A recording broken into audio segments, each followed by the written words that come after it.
we're just gonna be doing percent, and I want you to look at what percent is, and it's in your book. I want you to find the meaning of it. Yes.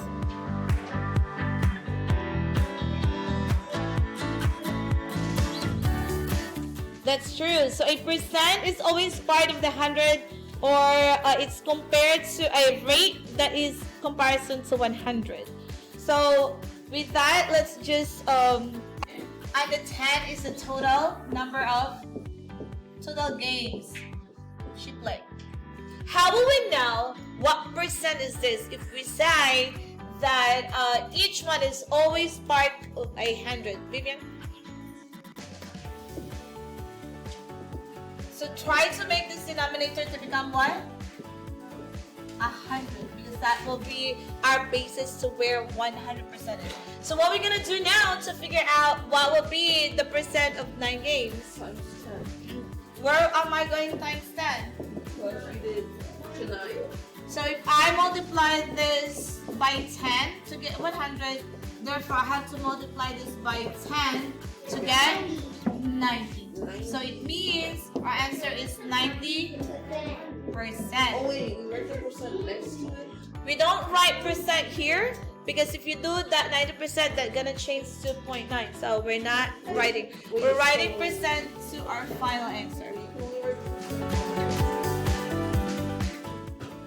Wait, you put the percent here? No, you have to do percent after. Like the dollar sign before, but the percent is. Alright, next example. You did not write percent next to here because once you write percent there, that becomes different number. That's not 50. 50 is not equivalent to 50%. 50 is a whole, and percent that will be changing later on. In our next page, I'm going to explain to you changing percent to decimals. Yes, question. Is it possible to put up 4.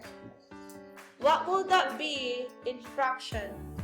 What will that be in fraction? 0.4 will be what?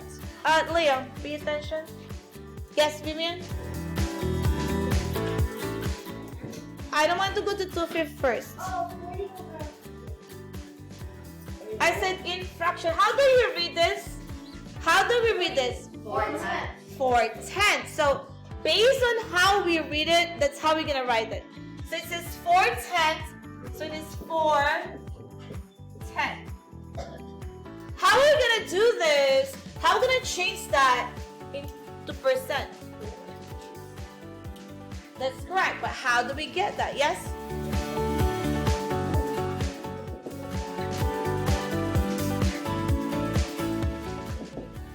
So we could multiply this by 10, and we could multiply this by 10.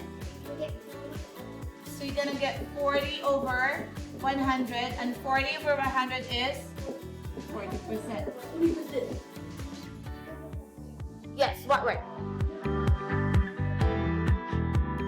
Change 1/4 into decimal. What Vivian said before. We divide numerator by denominator. Let's say we don't know what 1/4 is. So what will be if we're gonna divide numerator by denominator? So 1 divided by 4. How will it be goes? 0.25, and that's where we get 0.25. From here, how will we know from decimal to percent? What do we do? Yes.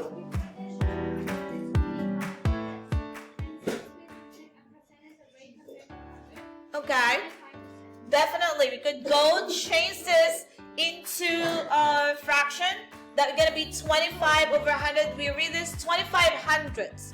So we could change this into 25 over 100. And then we know that that could be 25%. What else? Other than changing it into a fraction over 100, what is another way that you remember changing this into percent? Yes? times 10 out of 10? That will not give you. 45 out of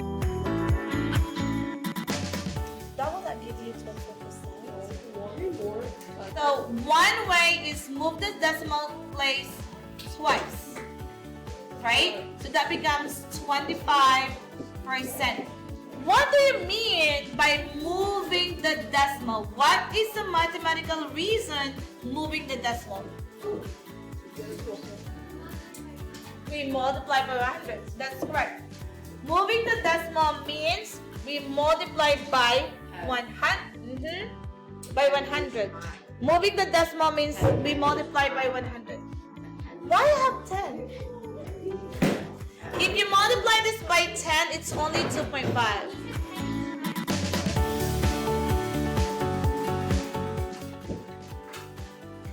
So just multiply it by 100. So either the reason why we move this, because we're multiplying it to 100 to get your 25%.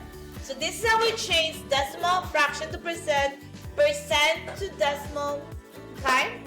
So what if we have 15%? How do we change that into decimal? Patrick? So, okay, you divide by 100, that's correct. So that becomes 0.15 because from here, we divide by 100 or we just move the decimal how many times? Twice. On this side. At this, because of this, we could say that that is what? What is that in percent now? I mean in fraction. Yes. Can we simplify this? 15 over 100, can we simplify it? How much? By 5, so they're going to become what? Alright, that's correct. Recording.